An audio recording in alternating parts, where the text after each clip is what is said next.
lined up, and they're off. Jumping away over 2,000 metres this time. Dropped in at the back end of the field his fourth time lucky.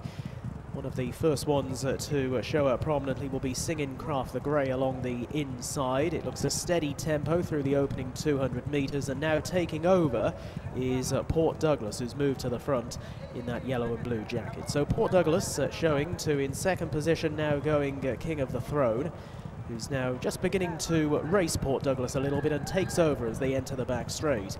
They're 3 to 4 lengths ahead of Singing Craft, who races back in third. Fourth is held by Double Jump, having his Bahrain debut.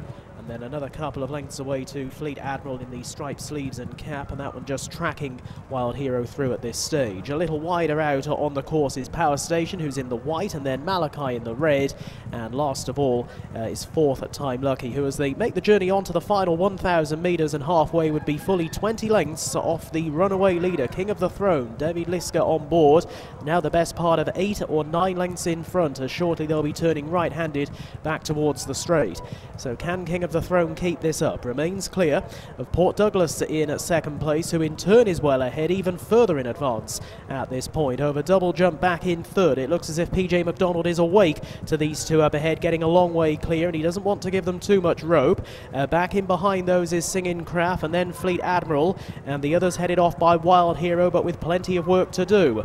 They're down the home straight, and now both of the leading pair are strongly driven. King of the Throne beginning to tire. Port Douglas is catching him fast, and they're being followed a few lengths away down the outside by Double Jump, who's trying hard to finish together with Fleet Admiral, as Port Douglas takes over here just outside the 200 and has got a 5-length buffer over Fleet Admiral, who moves into second position, and then Double Jump, who's now up into third as Fleet Admiral goes off after the leader Port Douglas. Port Douglas has got first run, he's getting tired, but the line's going to come in time here for Port Douglas. Well ridden, Ibrahim Nada a double.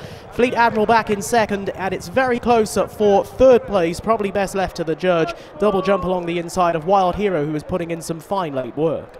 Once King of the Throne opened up, the field became increasingly stretched out, and there were only really ever 2 horses in it, and Port Douglas, who sat in second for the vast majority of the trip, took the lead from King of the Throne on entering the home straight, and had enough rope, enough lead to hang on from Fleet Admiral, who has stayed on well and has beaten the others cleanly, but ultimately couldn't catch the winner. Port Douglas it is, landing our third race of the day. That was a terrific ride by Ibrahim Nada, who gets a double on the afternoon.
The presentation taking place for our third race of the afternoon. Many congratulations to the connections of horse number 4, Port Douglas. This one owned by Ali Jafar Darwish and trained by Jafar Darwish and ridden expertly there by Ibrahim Nada, his second winner of the day. And here is the official result. First, number 4, Port Douglas, ridden by Ibrahim Nada. Number 2, Fleet Admiral, was second, ridden by Stefan Lajaj. Third, number 8, Wild Hero and Hussein Ashgar. Fourth, number 5, Double Jump under PJ McDonald. The winner clocking a time of 2 minutes, 2:07.86 seconds.